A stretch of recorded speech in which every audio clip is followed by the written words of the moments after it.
دیوبندیوں کو عقل نہیں ہوتی.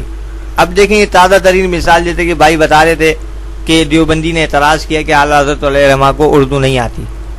اب اعلیٰ حضرت امام اہل سنت مجدد دین و ملت پروانہ شمع رسالت پیر طریقت ولی نعمت حامی سنت ماحی بدعت امام احمد رضا خان علیہ رحمۃ الرحمن پر اتنا سنگین الزام لگایا کہ انہیں اردو نہیں آتی. خیر اردو کسے نہیں آتی یہ تو دوسری بات ہے, میں آپ کو بتاؤں گا. ابھی سب سے پہلے تو اس کی دلیل کا تجزیہ لے لیں کہ دلیل اس کی کیا ہے.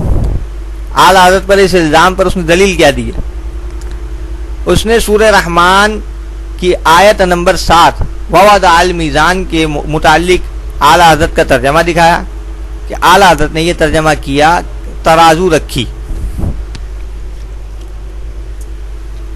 اب اس ترجمے پر اس نے یہ کہا کہ ترازو چونکہ جو ہے وہ مذکر ہے لیکن اعلیٰ حضرت نے اسے مؤنث استعمال کیا, لہذا پتہ چلا اعلیٰ حضرت کو اردو نہیں آتی.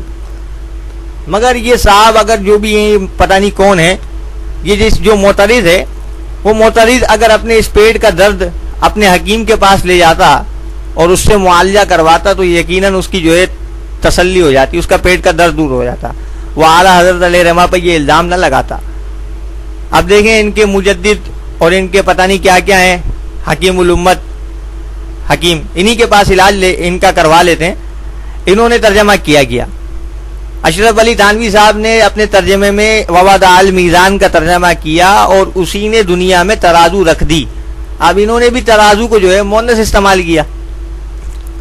اب صرف یہی نہیں ہے, ان کے شیخ الہند جنہوں نے جو ہے وہ گاندھی جی کے نعرے لگوائے اور کانگریسی آدمی تھے, خالصتاً کانگریسی, ان صاحب کے بھی کام دیکھیں آپ. انہوں نے ترجمہ کیا کیا, انہوں نے بھی ووضع المیزان کا ترجمہ کیا اور رکھی ترازو. اعلیٰ حضرت نے ترجمہ کیا ترازو رکھی, انہوں نے ترجمہ کیا ہے رکھی ترازو, انہوں نے بھی مؤنث استعمال کیا. تو ان پر بھی یہ مقصد ان کا جو ہے الزام ہونا چاہیے تھا دیوبندی صاحب کا کہ انہیں اردو نہیں آتی. مگر افسوس ہے ان کو صرف اور صرف اعلیٰ حضرت کی ذات نظر آتی ہے. جس طرح روافظ نے شیخین کو تبرہ کے لیے مختص کیا ہوا ہے, انہوں نے اعلیٰ حضرت کو مختص کر دیا. انہیں اتنا بغض ہے. آخر یہ دونوں بہن بھائی ہیں, ان کو تبرہ کے لیے کوئی نہ کوئی چاہیے. تو خیر اب آپ کو میں بتاؤں کہ اردو اصل میں آتی کسے نہیں ہے. اردو آتی نہیں تو وہ ہے ان کے گنگوئی جی کو اردو نہیں آتی. اب اس پر میں آپ کو بتانا چاہتا ہوں کہ ان کی کتاب برائن قاطیہ آپ دیکھیں. برائن قاطیہ میں انہوں نے جو ہے دارالعلوم کی بڑی فضیلت بتائی ہے اپنے دیوبند کے دارالعلوم کی, اور اس دارالعلوم کی فضیلت اس طرح بتائی معاذ اللہ اس میں اردو جو ہے حضور علیہ السلام کو سکھانے کا دعویٰ کر دیا. ایک خواب کر دیا. خواب کرنے کے بعد انہوں نے اس طرح بیان کیا, اس فقیر کے گمان میں یہ آتا ہے کہ مدرسہ دیوبند کی عظمت حق تعالی کی بارگاہ پاک میں بہت بلند ہے کہ صدا عالم یہاں سے پڑھ گئے اور خلق کثیر کو جو ہے وہ گمراہی سے بچایا وغیرہ وغیرہ.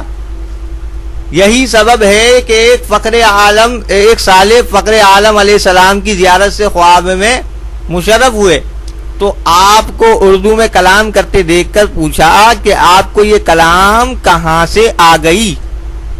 اب دیکھیں یہاں پر کلام کو انہوں نے مؤنث استعمال کیا جبکہ کلام مذکر ہے.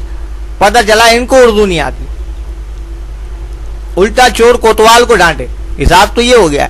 اردو ان کے ملاؤں کو نہیں آتی, الزام اعلیٰ حضرت پہ لگا رہے ہیں. تو اس لیے میں کہتا ہوں کہ دیوبندیوں میں عقل نہیں ہوتی. اگر عقل ہوتی تو وہ اس طرح کی بات نہ کرتے.